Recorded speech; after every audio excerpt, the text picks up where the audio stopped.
தர்மபுரியின் ஒரு குக்கிராமத்தில் சீறி பாய்கிறது ஒரு ஆம்புலன்ஸ். ஆம்புலன்ஸை திடீரென்று நிறுத்திவிட்டு அதிலிருந்து 2 பேர் கிடுகிடுவென இறங்கி ஓடுகின்றனர்.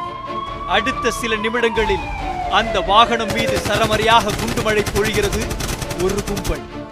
ஆம்புலன்ஸில் இருந்த 4 பேர் சடலமாக கிடக்கின்றனர்.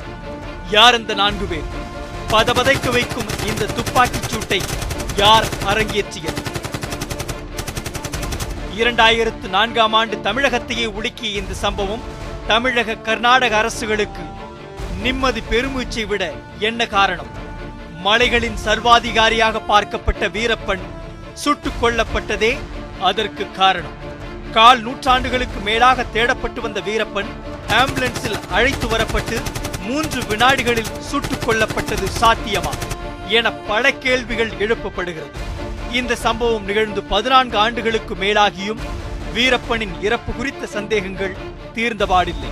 கொலைகளாலும் கொள்ளைகளாலும் துரோகங்களாலும் கட்டமைக்கப்பட்ட வீரப்பனின் வரலாற்றை தேட வேண்டுமென்றால் மேற்கு தொடர்ச்சி மலை காடுகளில் பயணிக்க வேண்டியுள்ளது. தமிழக கர்நாடக எல்லையான காவிரி ஆற்றங்கரை ஓரத்தில் உள்ள கோபிநத்தம் என்னும் கிராமத்தில் 1952ஆம் ஆண்டு ஜனவரி 18ஆம் தேதி முனுசாமி கவுண்டர் புலித்தாயம்மாள் தம்பதியருக்கு மகனாக பிறந்தவர் வீரப்பன். மழைக்கு கூட பள்ளிக்கூடம் ஒதுங்காத வீரப்பன் தனது 20வது வயதில் ஆசிரியர் ஒருவர் மூலம் நன்கு படிக்க கற்றுக்கொண்டார். சிறுவனாக இருந்தபோது மாடு மேய்ப்பதிலேயே கவனம் செலுத்தி வந்த வீரப்பன் பின்னர் சால்பி கவுண்டர் என்பவருடன் பழக்கத்தை ஏற்படுத்திக் கொண்டு யானைகளை வேட்டையாடி தந்தங்கள் மற்றும் சந்தன மரக்கட்டைகளை விற்பனை செய்து வந்துள்ளார். சந்தன மரம் என்பது பண்டைய இந்தியாவின் மிகப்பெரிய மதிப்புடைய ஒரு பொருள். கர்நாடக, கேரள, தமிழக ஆகிய வனப்பகுதிகளில் மட்டுமே விளைவது. திப்பு சுல்தான் காலத்தில் போர்களுக்கு நிதி வேண்டும் என்ற நோக்கத்தில் சந்தன மரம் வளர்ப்பு தேசியமயமாக்கப்பட்டு அதற்காக மைசூர், மெட்ராஸ் மாகாண அரசுகளால் 1792ஆம் ஆண்டு சட்டம் இயற்றப்பட்டது. சுதந்திரத்திற்கு பிறகும் இந்த சட்டம் நடைமுறையில் இருந்து வருகிறது. இந்த சட்டப்படி சந்தன மரம் முழுக்க அரசுக்கே சொந்தமானது என்றும் வீடுகளில் கூட சந்தன மரம் வளர்த்தாலும் அரசின் அனுமதியோடுதான் அவை வெட்டப்பட வேண்டும் என்பதும் விதி. சந்தன மரக்கட்டைகளின் மதிப்பை நன்கறிந்த வீரப்பன் தமிழகம், கர்நாடகா, கேரள மாநிலங்களை ஒட்டிய மேற்கு தொடர்ச்சி மலையில் சந்தன மரங்களை வெட்டி அதனை விற்பனை செய்து கோடிக்கணக்கில் பணம் சம்பாதித்தார். வீரப்பன் ஒரு கட்டத்தில் ஆட்களை கடத்தி பணம் கேட்டு மிரட்டி வந்தார். தனது நிபந்தனைகளை கடத்தப்பட்டவர்களின் உறவினர்களுக்கு கேசட் மூலமாக அனுப்புவது அவரது பாணி. தனக்கு வேண்டியவை கிடைத்துவிட்டால் பிணை கைதியை பாதுகாப்பாக அனுப்புவதும் அவரது மற்றொரு பாணி. 1972ஆம் ஆண்டு துப்பாக்கி வாங்குவது தொடர்பாக பெங்களூரு சென்றபோது அம்மாநில காவல்துறையால் கைது செய்யப்பட்ட வீரப்பன் தன்னை கொலை செய்ய சதித்திட்டம் நடப்பதை காவலர் ஒருவர் மூலமாக அறிந்து கொண்டு அங்கிருந்து தப்பிச் சென்றார். பின்னர் இறுதி வரை போலீசாரிடம் அவர் சிக்கவே இல்லை. இந்த சம்பவத்திற்கு பிறகு காடுகள் தான் வாழ்க்கை என்றானதும் காட்டை பற்றிய அனைத்து விவரங்களையும் துல்லியமாக அறிந்து வைத்திருந்தார் வீரப்பன். 1987ஆம் ஆண்டு சத்தியமங்கலம் காட்டுப்பகுதியில் சந்தன மரக்கட்டைகளை பிடிக்க முயன்ற போது வனத்துறை ரேஞ்சர் சிதம்பரத்தை வீரப்பன் மற்றும் அவரது கூட்டாளிகள் சுட்டுக் கொன்றனர். இந்த சம்பவத்தை அடுத்து வீரப்பனை பிடிக்க வனத்துறை தீவிரம் காட்டியது. இதையடுத்து கர்நாடக வனத்துறை அதிகாரி சீனிவாசன் வீரப்பனை பிடிக்கும் முயற்சியில் தீவிரமாக ஈடுபட்ட போது அவரது பிடியிலிருந்த வீரப்பனின் தங்கை மாறி மர்மமான முறையில் உயிரிழந்தார். இதனால் கடும் சினம் கொண்ட வீரப்பன் தனது சகோதரர் அர்ஜுன் மூலம் போலீஸ் அதிகாரி சீனிவாசனை காட்டுக்கு அழைத்து வந்து சுட்டுக் கொன்று அவரது தலையை துண்டம் துண்டமாக வெட்டி வீசி எறிந்தார். இந்த சம்பவத்திற்கு பிறகே வீரப்பன் என்ற பெயர் வெளி உலகத்திற்கு தெரிய வருகிறது. வீரப்பனின் குற்றச் செயல்கள் தொடர்ந்து வெளிவர தமிழக, கர்நாடக அரசுகள் அதிரடிப்படைகளை நியமித்து அதற்காக கோடிக்கணக்கில் செலவுகள் செய்தன. இரு மாநில அதிரடிப்படைகளும் கூட்டாக பல ஆயிரம் கிலோமீட்டர் பறந்து விரிந்து கிடக்கும் மேற்கு தொடர்ச்சி மலைகளில் தேடுதல் வேட்டையை நடத்தினர். இந்த தேடுதல் நடவடிக்கையில் அப்பாவி மலைவாழ் மக்கள் பலரும் பாதிக்கப்பட்டதாக குற்றச்சாட்டு எழுந்தது. இந்தியாவையே உலுக்கிய வாச்சாத்தி வன்கொடுமை சம்பவம் இந்த காலகட்டத்தில் தான் நிகழ்ந்தது. இந்த சம்பவம் தமிழக வனத்துறையின் வரலாற்றில் கருப்பு அத்தியாயமாக இன்று வரை பார்க்கப்படுகிறது. வீரப்பனின் கூட்டாளிகள் என கூறி அப்பாவி மக்கள் பலரை கொன்று மலைவாழ் மக்களின் விவசாய நிலங்களை அதிரடி படையினர் சேதப்படுத்தியதாக குற்றச்சாட்டு எழுந்தது. 1991ஆம் ஆண்டு காவிரி பிரச்சனை எழுந்தபோது தமிழக எல்லையில் வசிக்கும் பெண்கள் பலரை கர்நாடக வனத்துறையினர் வன்கொடுமை செய்து கொலை செய்ததாகவும் குற்றச்சாட்டு எழுந்தது. இது தொடர்பாக தமிழக காவல்துறையிடம் புகார் அளித்தும் நடவடிக்கை எடுக்கவில்லை என கூறி பாதிக்கப்பட்டவர்கள் வீரப்பனிடம் முறையிட்டதாகவும், இந்நிலையில் அதே ஆண்டு தமிழக கர்நாடக எல்லையில் ராமாபுரம் காவல் நிலையத்தில் புகுந்து 7 போலீசாரை வீரப்பன் சுட்டுக் கொன்றார். தமிழ் பெண்களை வன்கொடுமை செய்ததற்காகவே காவல் நிலையத்தில் புகுந்து தாக்குதல் நடத்தியதாக வீரப்பன் நக்கீரன் இதழுக்கு பேட்டியளித்தார். வீரப்பன் உள்ளபோதே காவிரி பிரச்சனை இந்த அளவுக்கு இருந்ததில்லை எனவும், ஒகேனக்கலுக்கு சொந்தம் கொண்டாடிய வட்டாள் நாகராஜ் உள்ளிட்டோர் குரல் கொடுக்க அச்சப்படுவார்கள் என எல்லையோர மக்கள் தெரிவிக்கின்றனர். மேலும் வீரப்பனால் தங்களுக்கு எந்த பாதிப்பும் இல்லை என்றும், தமிழக கர்நாடக அதிரடிப்படையினர் தான் தங்களுக்கு தொந்தரவு என்றும் மலைவாழ் மக்கள் குற்றம் சாட்டுகின்றனர். வீரப்பனால பாதிப்பு அப்படிங்கிறத விட அதிரடிப்படையினால் தான் இந்த மக்களுக்கு மிகப்பெரிய ஒரு பாதிப்பு உண்டாச்சு. இங்கே 100க்கு மேற்பட்ட பெண்கள் கற்பழிக்கப்பட்டாங்க அப்படிங்கிற அளவுக்கு பாதிக்கப்பட்டிருக்கிறாங்க. இது மட்டும் இல்லை, வீரப்பனால மக்கள் வச்சிருக்கிற நம்பிக்கை மிகப்பெரிய ஒரு நம்பிக்கை இருந்துச்சு. இந்த நம்பிக்கையினால தான் அதிரடிப்படைக்கும் வீரப்பனுக்கும் மோதல் உருவாச்சு. வீரப்பனை பிடிக்க 1991ஆம் ஆண்டு தமிழக கர்நாடக கூட்டு அதிரடிப்படை எஸ்பியாக கோபாலகிருஷ்ணன் நியமிக்கப்பட்டார். வீரப்பனை உயிருடன் பிடிக்கும் வரை திருமணம் செய்து கொள்ளப் போவதில்லை என்று இவர் சபதம் மேற்கொண்டு அதற்கான முயற்சியிலும் ஈடுபட்டார். ஒரு சமயம் வீரப்பன் கோபாலகிருஷ்ணன் இடையே கடும் வார்த்தை போர் ஏற்பட்டது. 1993ஆம் ஆண்டு ஏப்ரல் மாதம் தாளவாடி சந்தையில் வீரப்பன் கூட்டாளிகள் தொங்கவிட்ட ஒரு பலகையில் தைரியம் இருந்தால் நேரில் வா கோபாலகிருஷ்ணா என எழுதியிருந்ததாக தகவல்கள் வெளியானது. இந்த சவாலால் கோபமடைந்த கோபாலகிருஷ்ணன் தனது படைகளுடன் ஆயுதம் ஏந்தி வீரப்பன் கூறிய பாலாறு வனப்பகுதிக்கு சென்றிருக்கிறார். அப்போது தமிழக போலீசார் சென்ற 2 வாகனங்களும் பழுதானதால் கர்நாடக அதிரடிப்படையைச் சேர்ந்த போலீசாரின் வேனில் 5 போலீசார், 4 வாட்சர், 13 போலீஸ் இன்ஃபார்மர்கள் ஏறினர்.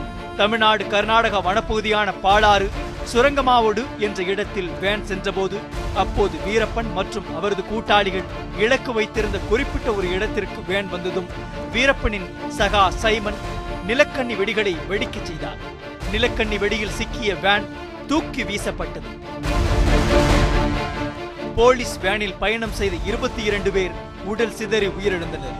இந்த தாக்குதலில் கூட்டு அதிரடிப்படை எஸ்பி கோபாலகிருஷ்ணன் பலத்த காயமடைந்தார். சேலம் மருத்துவமனையில் சிகிச்சை பெற்று வந்த கோபாலகிருஷ்ணனை அப்போதைய முதல்வர் ஜெயலலிதா நேரில் சந்தித்து ஆறுதல் கூறினார். அதன் பின்னர் நெல்லை டிஐஜியாகவும் சேலம் மாநகர ஆணையராகவும் இருந்த கோபாலகிருஷ்ணன் 2008ஆம் ஆண்டு பணி ஓய்வு பெற்றார். இந்த சம்பவத்தால் வீரப்பனின் பெயர் மீண்டும் அடிபடத் தொடங்கியது. இந்த தாக்குதல் சம்பவத்திற்கு பிறகு தமிழகம் கர்நாடக அரசுகளால் எட்ட முடியாத வீரப்பனை நக்கீரன் பத்திரிகை நிருபர் சுப்பிரமணியன் அவரை நேரில் சந்தித்து பேட்டி எடுத்து வெளியிட்டார். அந்த வீடியோ பேட்டிகள் தமிழகத்திலும் கர்நாடகாவிலும் பெரும் பரபரப்பை கிளப்பின. முடிஞ்சா ஒத்தைக்கு ஒத்த மோதும், நீ தானே சொன்ன ஒத்தைக்கு ஒத்த மோதலான்னு, நான் இந்த இடத்துல இருப்பேன், நீ வா, தைரியம்னா நீ என்கிட்ட மோது அப்படின்னு சொல்லி சிவப்பு கலர் பெயிண்டில் அடித்து எழுதி கோபாலகிருஷ்ணன் வீட்டில் இருக்க எதிர்த்த மாதிரி இருக்கிற மரத்தில் கட்டிட்டு போயிடுவாங்க. இப்போ காலையில் எழுந்திரிச்சோன்னா கோபாலகிருஷ்ணனுக்கு ரத்தம் சூடேறிடும். ஏன்னா அவர் கரத்தை பல்ட்டு 2வது நான் பெரிய பெரிய வீரன் சொல்லிட்டு இருக்கார் இல்லையா, அவர் அதை பார்த்து ஒரு ஒரு திருட ஒரு ஒரு ஒரு கொலகாரன் எனக்கு சவால் வர்றதானே. இப்போ அவன் சவால் விட்டது கோபாலகிருஷ்ணன் தானே, இப்போ கோபாலகிருஷ்ணன் தானே போயிருக்கணும். கூட எல்லாரையும் கூப்பிட்டு போகிறார், புரியுதா? எல்லாரையும் கூப்பிட்டு இவர் 2 வண்டி, அதில் கர்நாடகா தமிழ்நாடு எஸ்டிஎஃப், அதில் இவர் வாசலில் நின்றுக்கிட்டே அப்படியே இவர் 2 பஸ்ஸில் போகிறாங்க. இந்த பாலாறு டேம் போகிற வழியில் தான் அவன் பர்பஸாக தான் கூப்பிட்டுருக்கான். யார்? வீரப்பன். இவங்க திட்டம் போட்டு இவரெல்லாம் பண்ணுறாரு, இவருக்கு ஒரு பாடம் கொடுக்கணும்னு அவன் நினச்சிருந்தான். எனக்கு தெரியும், எங்களுக்கெல்லாம் அது தெரியாது. அவன் வர வச்சு கன்னி வெடி வச்சு பாம் பிளாஸ்ட் அடிக்கிறாங்க. இது நடந்தது ஏப்ரல் 7ஆம் தேதி சார், அதாவது 1993 ஏப்ரல் 7ஆம் தேதி நடக்குது. அதில் 22 பேர் செத்து போகிறாங்க. அதில் 9 பேர் தமிழ்நாட்டுக்காரங்க. கோபாலகிருஷ்ணன் இந்த படியில் நின்றுட்டு வர்றார். அதாவது இந்த செயலாளர் துப்பாக்கியை தோளில் போட்டு நின்று, அதாவது பஸ்ஸோட படியில் வந்ததுனால அவர் தூக்கி வீசப்பட்டு கை கால் எலும்பு அவர் கொஞ்சம் ஒரு நல்ல அவருக்கு நிறைய சேதமாச்சு. ஒரு கட்டத்தில் தனித்தமிழ்நாடு கோரி ஆயுதமேந்திய இயக்கங்களுக்கு வீரப்பன் அடைக்கலம் கொடுத்ததாகவும் சொல்லப்படுகிறது. 1996 அதிரடிப்படையினர் தேடுதல் வேட்டையின் போது வீரப்பனிடமிருந்து வழிதவறிய அவரது மனைவி முத்துலட்சுமி மலையோர பகுதியில் உள்ள கேத்தேசாவில் உள்ள கிராம மக்களிடம் அடைக்கலம் கோரினார். எனினும் அந்த பகுதியைச் சேர்ந்த சிலர் முத்துலட்சுமியை அதிரடிப்படையினரிடம் காட்டிக் கொடுத்தனர். இதையடுத்து முத்துலட்சுமியை பிடிக்கச் சென்ற அதிரடிப்படையினர் அவரை பல்வேறு வகைகளில் சித்திரவதை செய்ததாகவும் கூறப்படுகிறது. இதை கேள்விப்பட்டு கடும் கோபமடைந்த வீரப்பன் டிஎஸ்பி சிதம்பரநாதன், அவரது உறவினர் சேகர், ஏட்டு ராஜகோபால் ஆகியோரை கடத்தி சென்றார். போலீஸ் கட்டுப்பாட்டில் உள்ள தனது மனைவியை விடுதலை செய்ய வேண்டும், 1000 கோடி அளிக்க வேண்டும் உள்ளிட்ட நிபந்தனைகளை விதித்தார். இதற்காக பேச்சுவார்த்தை நடத்த தனது கூட்டாளியான பேபி வீரப்பனை அனுப்பினார் வீரப்பன். இதன் காரணமாக அப்போதைய கோவை ஆட்சியர் உத்தரவு மூலம் போலீஸ் கஸ்டடியில் இருந்த முத்துலட்சுமியை சந்தித்த பேபி வீரப்பன் நடந்த சம்பவங்களை கேசட்டில் பதிவு செய்து மீண்டும் காட்டுக்கு சென்றார். இது ஒருபுறம் இருக்க, தனது சகோதரர் அர்ஜுனுக்கு காலில் ஏற்பட்ட காயத்திற்கு சிகிச்சை அளிக்க வேண்டும் என அரசுக்கு கோரிக்கை விடுத்தார் வீரப்பன். இந்த சமயத்தில் வீரப்பனின் கூட்டாளிகளான ரங்கசாமி, ஐயன்துரை உட்பட 3 பேரின் கட்டுப்பாட்டில் இருந்த டிஎஸ்பி சிதம்பரநாதன் அவர்கள் மனதை மாற்றி அங்கிருந்து தப்பிச் சென்றார். கூட்டாளிகள் 3வரையும் சரணடைய செய்து பொது மன்னிப்பு வாங்கி தருவதாகவும் டிஎஸ்பி சிதம்பரநாதன் உறுதியளித்தார்.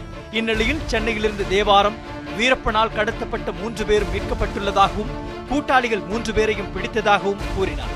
எனினும் டிஎஸ்பி சிதம்பரநாதன் உட்பட 3வரையும் நாங்கள் தான் மீட்டோம் என கர்நாடக அதிரடிப்படை கூறிக்கொண்டது. கடைசியில் கடத்தப்பட்ட 3வரும் தாங்களாகவே தப்பி வந்ததாக நக்கீரன் பத்திரிகைக்கு பரபரப்பு பேட்டி அளித்தனர். இதையடுத்து வீரப்பன் சகோதரர் அர்ஜுனன், கூட்டாளிகள் ரங்கசாமி, ஐயன்துரை உட்பட 3 பேர் சென்னை மத்திய சிறையில் பலத்த போலீஸ் பாதுகாப்பில் இருந்தபோது அவர்களை சிறையிலேயே சந்தித்து நக்கீரன் பத்திரிகை பேட்டி எடுத்து வெளியிட்டது. இதனால் அதிருப்தியடைந்த தமிழக கர்நாடக போலீசார் 3 பேரையும் மைசூருக்கு அழைத்து செல்லும் முயற்சியில் ஈடுபட்டனர். இந்நிலையில் திடீரென அர்ஜுனன், ரங்கசாமி, ஐயந்துரை உட்பட 4 பேர் சயனைட் அருந்தி தற்கொலை செய்து கொண்டதாக போலீசார் தெரிவித்ததால் இரு மாநிலங்களிலும் பதட்டம் ஏற்பட்டது.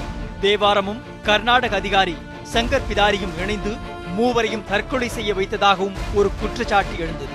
தம்பியின் இறப்பு செய்தியை கேட்டு வெறிகொண்ட வீரப்பன் மேலும் 3வரை கடத்தி சென்று கடும் நிபந்தனைகளை விதித்தார். அதாவது, அர்ஜுனன் இறப்பு குறித்து சிபிஐ விசாரணைக்கு உத்தரவிட வேண்டும், 3 கோடி ரூபாய் பணம் அளிக்க வேண்டும் என்று தெரிவித்தார். இதனையடுத்து அரசு சார்பில் மணியக்காரர் என்பவர் மூலம் 3 லட்சம் ரூபாய் கொடுத்து அனுப்பப்பட்டு 3 பேரையும் மீட்டதாக கூறப்படுகிறது. அர்ஜுனன் கேட்குற அப்படியே, எங்களை எதுக்கு தேவையில்லாமல் கொண்டு போறீங்க, நாங்கள் இங்கே தானே இருக்கோம், தேவையில்லாமல் எதுக்கு கொண்டு போற அப்படின்னு வெளியே வரும்போதே, அதாவது ஜெயிலை விட்டு வெளியே வரும்போதே வாக்குவாதம் எல்லாருக்கும் ஜாஸ்தி ஆயிடுச்சு. ஜாஸ்தி ஆகும்போது இவங்க என்ன பண்ணிடுறாங்க, போலீஸ் சுற்றி அடிக்குது. அடித்ததில் ஒருத்தர் செத்து போகிறார். அதாவது அர்ஜுனன் கூட இருக்கிற 3 பேரில் ஒருத்தர், ரங்கசாமி யாரோ ஒருத்தர் செத்து போகிறாங்க.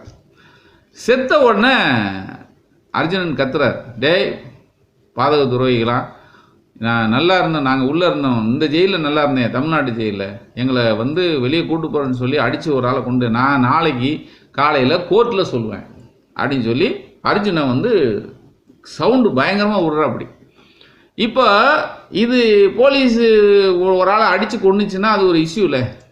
அதுக்காக என்ன பண்ணுறாங்க, அவனை அடித்து போட்டவனே இவங்களையும் சேர்த்து கொண்டு போய் போகிற வழியில் தான் டிசைட் பண்ணி, ஏன்னா இவன் காலையில் போனால் கோர்ட்டில் நம்மளை காட்டி கொடுத்துருவார் யார், அர்ஜுனன். அப்போ அதுக்கு என்ன முடிவு, எல்லாரையும் கொல்லு அப்படின்னு சைனியர் கொடுத்து கொண்டுருவாங்க. 1996ஆம் ஆண்டு வீரப்பன் சரணடைய விரும்புவதாக கேள்விப்பட்டு நக்கீரன் பத்திரிகை ஆசிரியர் கோபால் காட்டுக்கு சென்று அவரை நேரில் சந்தித்து பேசினார். இதையடுத்து வீரப்பனின் சரண்டர் பேச்சு விவாதத்தை அப்போதைய முதல்வர் கருணாநிதியிடம் வழங்கினார் நக்கீரன் கோபால். இது தொடர்பாக தமிழக கர்நாடக அரசுகள் பேச்சுவார்த்தை நடத்தி கொண்டிருந்த போது வீரப்பனை பிடிக்கும் பணியில் அதிரடிப்படையினர் தீவிரமாக ஈடுபட்டனர். பேச்சுவார்த்தையில் கர்நாடக அரசுக்கு உடன்பாடு இல்லை என செய்திகள் வெளியானது. இதனால் வீரப்பனுக்கும் அதிரடிப்படையினருக்கும் இடையே மீண்டும் துப்பாக்கி சண்டை ஏற்பட்டது. தமிழ்நாடு விடுதலை படையைச் சேர்ந்த சிலர் வீரப்பனுடன் காட்டில் தங்கியிருந்ததாகவும் பின்னர் 1.5 ஆண்டுகளுக்கு பிறகு காட்டை விட்டு வந்துவிட்டதாகவும் கூறப்படுகிறது. கடந்த 2000ஆம் ஆண்டு கர்நாடக சூப்பர் ஸ்டார் நடிகர் ராஜ்குமாரை தாளவாடியில் உள்ள பண்ணை வீட்டில் வீரப்பன் மற்றும் அவரது கூட்டாளிகள் கடத்தி சென்றனர். தமிழ் தேசிய கோரிக்கைகளுக்காக ராஜ்குமாரை கடத்தியதாக இரு மாநிலங்களுக்கும் கேசட் மூலம் செய்தியை அறிவித்தார் வீரப்பன். ராஜ்குமாரின் கடத்தல் செய்தியால் தமிழ்நாடு, கர்நாடக மாநிலங்களில் பதற்றமான சூழல் ஏற்பட்டது. வீரப்பன் பிடியில் இருக்கும் கன்னட நடிகர் ராஜ்குமாரை எப்படியாவது மீட்க வேண்டும் என சூப்பர் ஸ்டார் ரஜினிகாந்த் உள்ளிட்ட முக்கிய பிரமுகர்கள் தமிழக அரசுக்கு தொடர்ந்து கோரிக்கை விடுத்தனர். இந்நிலையில் வீரப்பனிடமிருந்து ராஜ்குமாரை மீட்கும் பணியில் கர்நாடக, தமிழக அரசுகள் தீவிரம் காட்டின. இது ஒருபுறம் இருக்க, ராஜ்குமாரை மீட்க அதிரடிப்படையும் ஈடுபட்டிருந்தது. இதையடுத்து கருணாநிதி தலைமையிலான தமிழக அரசு ஏற்கனவே பலமுறை வீரப்பனை நேரில் சந்தித்து அனுபவமுள்ள நக்கீரன் கோபாலை நாடியது. அரசின் கோரிக்கையை முதலில் மறுத்த அவர் பிறகு ஏற்றுக்கொண்டு வனத்திற்கு சென்றார். ஆனால் முதற்கட்ட பேச்சுவார்த்தை தோல்வியில் முடிந்ததால் ராஜ்குமாரை மீட்க முடியாமல் போயிற்று. எனினும் வீரப்பன் பிடியில் உள்ள ராஜ்குமார் நலமுடன் இருப்பதாக அறிவித்தார் நக்கீரன் கோபால். இதையடுத்து தமிழர் தேசிய முன்னணி தலைவர் பழ நெடுமாறன் தலைமையிலான குழு மற்றும் கொளத்தூர் மணியின் முயற்சிகள் என ராஜ்குமாரை மீட்க பல நடவடிக்கைகள் மேற்கொள்ளப்பட்டன. பின்னர் பலகட்ட பேச்சுவார்த்தைக்கு பிறகு 108 நாட்கள் கழித்து ராஜ்குமாரை வீரப்பன் விடுவித்தார். காட்டில் வீரப்பனுடன் இருந்தபோது தான் நல்ல முறையில் கவனிக்கப்பட்டதாகவும் நடிகர் ராஜ்குமார் குறிப்பிட்டார். மேலும் வீரப்பன் மிகுந்த மனிதநேயம் கொண்டவர் என தமிழர் தேசிய முன்னணி தலைவர் பழ நெடுமாறன் தெரிவித்தார். வீரப்பனின் மனித நேயத்திற்கு மற்றொரு எடுத்துக்காட்டு மாலை நெருங்கிக் கொண்டிருக்கிறது. இருட்டுவதற்குள் நாங்கள் காட்டை விட்டு வெளியே போக வேண்டும். இல்லாவிட்டால் பாதை தெரியாமல் தடுமாற வேண்டி இருக்கும். ஆனாலும் வீரப்பன் ஐயா சற்று பொறுங்கள் என்று சொல்லிக்கொண்டே இருந்தார். எங்களுக்கு புரியவில்லை. அவருடைய உதவியாளரான கோவிந்தன் அவர்கள் விறுவிறுக்க ஓடி வந்தார். அவர் கையில் ஒரு பை இருந்தது. அது வீரப்பனிடம் கொடுத்தார். அதை ஒரு தாம்பாளத்தில் வைத்து ஒரு பட்டு வேட்டி, ஒரு பட்டு சட்டை, அங்கவஸ்திரம் ஒன்று இருந்தது. அதை வீரப்பன் ராஜ்குமாருக்கு கொடுத்தார். ஐயா, நீங்கள் எங்கள் விருந்தாளியாக தங்கியிருந்திருக்கிறீர்கள். எங்களுடைய பழக்கம், எங்கள் வீட்டிற்கு வந்துவிட்டு போகிற விருந்தாளிகளுக்கு நாங்கள் புத்தாடைகள் கொடுத்து அனுப்புவது வழக்கம். அதன்படி உங்களுக்கு புத்தாடை கொடுத்திருக்கிறேன் என்று சொன்னபோது ராஜ்குமார் உட்பட சுற்றியிருந்த அனைவருமே நாங்கள் கண்கலங்கி விட்டோம். பின்னர் சில காலம் அமைதியாக இருந்த வீரப்பன் மீண்டும் 2002 ஆகஸ்ட் 25ஆம் தேதி கர்நாடக முன்னாள் அமைச்சர் நாகப்பாவை கர்நாடக மாநிலம் காமக்கரையில் இருக்கும் அவரது பண்ணை வீட்டிலிருந்து கடத்தி சென்றார். கடத்தி செல்லப்பட்ட நாகப்பாவை மீட்க கர்நாடக சிறையில் இருக்கும் கொளத்தூர் மணியை தூதராக அனுப்ப வேண்டும் என்று இரு மாநில அரசுகளுக்கு கேசட் மூலம் தனது நிபந்தனையை தெரிவித்தார் வீரப்பன். இந்நிலையில் கொளத்தூர் மணியை தூதராக அனுப்ப நீதிமன்றத்தின் தாமதத்தை காரணம் காட்டி கர்நாடக அரசு தட்டி கழித்து வந்தது. எனினும் நாகப்பாவை மீட்க கர்நாடக அரசு அலட்சியம் காட்டி வருவதாக செய்திகள் வெளியாகிக் கொண்டிருந்தன. பின்னர் 106 நாட்களுக்கு பிறகு வீரப்பனிடமிருந்து மற்றொரு கேசட் கர்நாடக அரசுக்கு வந்தது. அந்த கேசட்டில் தமிழ்நாடு அதிரடிப்படை தன் மீது கடந்த 2 நாட்களுக்கு முன்பு தாக்குதல் நடத்தியதாகவும் அப்போது ஏற்பட்ட துப்பாக்கி சண்டையில் நாகப்பாவுக்கு காயம் ஏற்பட்டதாகவும் தெரிவிக்கப்பட்டிருந்தது. இதன் காரணமாக நாகப்பாவை விட்டுவிட்டு தானும் தனது கூட்டாளிகளும் அங்கிருந்து தப்பிச் சென்று விட்டதாகவும் கேசட்டில் குறிப்பிடப்பட்டிருந்தது. நாகப்பா செங்கடி வனப்பகுதியில் இருப்பதாகவும் கர்நாடக அதிரடிப்படையை அனுப்பி மீட்டுச் செல்லுங்கள் என அந்த கேசட்டில் தெரிவிக்கப்பட்டிருந்தது. இதனால் வீரப்பன் பிடியில் இருந்த நாகப்பா 106 நாட்களுக்கு பிறகு விடுதலையானார் என்ற செய்தி வெளிவந்தது. இதையடுத்து சில மணி நேரத்தில் நாகப்பாவை கர்நாடக மாநிலம் செங்கடி வனப்பகுதியில் தேடிச் சென்றபோது அவர் இறந்து கிடந்தது கண்டுபிடிக்கப்பட்டதாக கர்நாடக அதிரடிப்படை தெரிவித்தது. நாகப்பாவை வீரப்பன் தான் சுட்டு கொன்றதாக தமிழக அதிரடிப்படையைச் சேர்ந்த தேவாரம் தெரிவித்தார். இதை திட்டவட்டமாக மறுத்த வீரப்பன் மீண்டும் அரசுக்கு ஒரு கேசட்டை அனுப்பி நாகப்பாவை நான் கொல்லவில்லை எனவும் தமிழக அதிரடிப்படைதான் சுட்டு கொன்றது என்றும் தெரிவித்தார். இதையடுத்து நாகப்பா மரணம் குறித்து சிபிஐ விசாரணைக்கு உத்தரவிட வேண்டும் என்று கன்னட அமைப்புகள் இன்று வரை வலியுறுத்தி வருகின்றன. பின்னர் வால்டர் தேவாரம் ஓய்வு பெறவே சிறப்பு அதிரடிப்படை ஐஜியாக விஜயகுமார் IPS-ஐ நியமித்தது ஜெயலலிதா தலைமையிலான தமிழக அரசு. இவர் வீரப்பனை பிடிக்க பல்வேறு வியூகங்களை வகுத்தார். ஒரு கட்டத்தில் வீரப்பன் கண் பிரச்சனையால் அவதிப்பட்டு வந்ததாகவும் இதனால் அதிரடி படையினருடன் துப்பாக்கி சண்டையில் ஈடுபடுவதில் அவருக்கு சிரமம் ஏற்பட்டதாகவும் கூறப்பட்டு வந்தது. இந்நிலையில் வீரப்பனை காட்டில் உள்ளவரை பிடிக்க முடியாது என்று நன்கு உணர்ந்த அதிரடிப்படை அவரை காட்டிலிருந்து வெளியே அழைத்து வந்து கொல்லும் முயற்சிகளில் ஈடுபட்டது. பின்னர் அதிரடிப்படையைச் சேர்ந்த வெள்ளைத்துறை என்பவர் தமிழர் தேசிய அமைப்பினர் என அறிமுகம் செய்து கொண்டு வீரப்பனிடம் நெருங்கி பழகி அவரின் நம்பிக்கையை பெற்றதாக கூறப்படுகிறது. விஜயகுமார் வகுத்த திட்டப்படி வீரப்பனிடம் தங்களுக்கு கண் சிகிச்சை அளிக்க ஏற்பாடு செய்ததாகவும் பின்னர் திருச்சியிலிருந்து வேதாரண்யம் வழியாக இலங்கைக்கு சென்று விடுதலை புலிகளுடன் சேர்ந்து விடுவதாக வெள்ளைத்துறை கூறியதாக போலீசார் தரப்பில் சொல்லப்படுகிறது. இதை வீரப்பனும் மற்றும் அவரது நம்பிக்கைக்குரியவருமான சேத்துக்குழி கோவிந்தனும் ஏற்றுக்கொண்டதாக கூறப்படுகிறது. இதையடுத்து விஜயகுமார் ஆலோசனைப்படி ஆம்புலன்ஸ் தயார் செய்யப்பட்டு அதில் வீரப்பன் மற்றும் அவரது கூட்டாளிகளான சேத்துக்குழி கோவிந்தன், சந்திரகவுடா, சேதுமணி ஆகியோரை வெள்ளைத்துறை அழைத்து வந்ததாகவும் தருமபுரி மாவட்டம் ஒகேனக்கல் அருகே பாப்பாரெட்டிப்பட்டி காட்டுப்பகுதியில் பாடி என்ற இடத்தில் வந்தபோது வாகனத்தை நிறுத்திவிட்டு வெள்ளத்துறை, ஓட்டுநர் சரவணன் ஆகியோர் ஓடிவிட்டதாகவும் பின்னர் ஆம்புலன்ஸ் மீது சரமாரியாக சுட்டதில் வீரப்பன் மற்றும் அவரது கூட்டாளிகள் உயிரிழந்ததாகவும் அதிரடிப்படை சார்பில் தெரிவிக்கப்பட்டது. எனினும் வீரப்பன் இறப்பில் மர்மம் உள்ளதாகவும் அவரை சுட்டுக் கொள்ள வாய்ப்பே இல்லை எனவும் பலர் கூறி வந்தனர். வீரப்பனின் நெருங்கிய உறவினர் ஒருவரை அதிரடிப்படையினர் அணுகியதாகவும் அவரிடம் வீரப்பன் மற்றும் அவரது கூட்டாளிகள் சாப்பிடும் உணவில் விஷம் கலந்து கொடுக்க வேண்டுமென கூறி மிரட்டியதாகவும் சொல்லப்பட்டது. இதையடுத்து போலீசாரின் மிரட்டலுக்கு பணிந்த அந்த நபர் மோரில் விஷம் கலந்து வீரப்பன் மற்றும் அவரது கூட்டாளிகளுக்கு கொடுத்ததாகவும் இதனாலேயே அவர்கள் உயிரிழந்ததாகவும் மற்றொரு தகவலும் சொல்லப்படுகின்றன. வீரப்பன் சுட்டுக் கொல்லப்பட்டது தொடர்பாக IPS அதிகாரி விஜயகுமார் சமீபத்தில் வீரப்பன் சேசிங் தி ஃப்ரீகாண்ட் என்ற புத்தகத்தை எழுதியுள்ளார். அதில் வீரப்பனை பிடிக்கும் பணி கடினமாக இருந்ததாகவும் அந்த ஆபரேஷனுக்காக பட்டாம்பூச்சி கூடு என பெயரிட்டதாகவும் தெரிவித்துள்ளார். ஒரு காலகட்டத்தில் கண் சிகிச்சைக்காக காட்டிலிருந்து மருத்துவமனைக்கு வரவேண்டிய கட்டாயம் வீரப்பனுக்கு இருந்ததாகவும் இதை அறிந்த நாங்கள் அவரை பிடிக்க வலை விரித்தோம் என்றும் அந்த புத்தகத்தில் அவர் குறிப்பிட்டுள்ளார். அதற்காக சிறப்பு ஆம்புலன்ஸ் தயாரிக்கப்பட்டு வீரப்பன் மற்றும் அவரது கூட்டாளிகள் காட்டில் இருந்து வெளியே அழைத்து வரப்பட்டு சுட்டுக் கொல்லப்பட்டதாக புத்தகத்தில் குறிப்பிட்டுள்ளார் விஜயகுமார். எனினும் இந்த தகவலை முற்றிலுமாக மறுக்கும் வீரப்பனின் மனைவி முத்துலட்சுமி தனது கணவர் விஷம் கொடுத்து கொல்லப்பட்டதாகவே இன்று வரை கூறி வருகிறார். வீரப்பனின் மரணம் ஒருபுறம் இருந்தாலும் அவரை தேடுகிறோம் என்ற பேரில் தமிழக கர்நாடக அதிரடிப்படையினர் நடத்திய கொடூரமே அதிகம் என்று சொல்லப்படுகிறது. தமிழக கர்நாடக எல்லையில் உள்ள மாதேஸ்வரன் மலை அருகே அதிரடிப்படை கட்டுப்பாட்டில் இருக்கும் பயிற்சி முகாமில் விசாரணைக்கு அழைத்து வரும் பெண்கள், ஆண்கள், சிறுமிகள் என்ற பேதமில்லாமல் சித்திரவதை செய்யப்பட்டதாகவும் கூறப்படுகிறது. இதில் ஏராளமான பெண்களை அதிரடிப்படையினர் வன்கொடுமை செய்து கரண்ட் ஷாக் கொடுத்து சித்திரவதை செய்ததாகவும் குற்றச்சாட்டுகள் எழுகின்றன.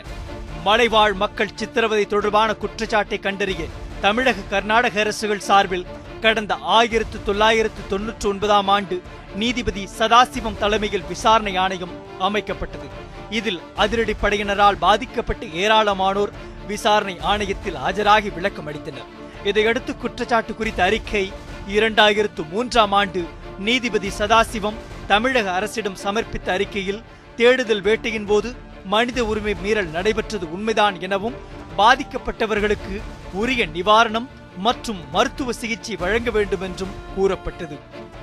வீரப்பன் தேடுதல் வேட்டைங்கிற பேரில் இந்த 2 மாநில அரசுகளை சேர்ந்த STF அந்த காட்டில் பண்ண அட்டூழியம் இருக்கு பாருங்க, அதை நாங்கள் வெளியே கொண்டு வந்தோம். அது வெளியே கொண்டு வர்றதுக்கு தான் நாங்கள் ரொம்ப கஷ்டப்பட்டோம். இந்த ஒர்க் ஷாப்பில் கொண்டு போய் வச்சுட்டு, சார் ஒரு குடும்பம் ஆண் பெண் எல்லாரும் இருப்பாங்கன்னு வச்சுங்களேன், அவங்க எல்லாரையும் உடலில் இருக்கிற அவங்களோட துணியெல்லாம் களைவாங்க. இது ஒர்க் ஷாப்பில் எப்படி ட்ரீட்மெண்ட்டுங்கிறத நான் சொல்கிறேன். இது களைஞ்சிருவாங்க. களைஞ்சிட்டு நல்ல கொதிக்கிற தண்ணி இருக்கு பாருங்க, அதை ஊற்றுவாங்க.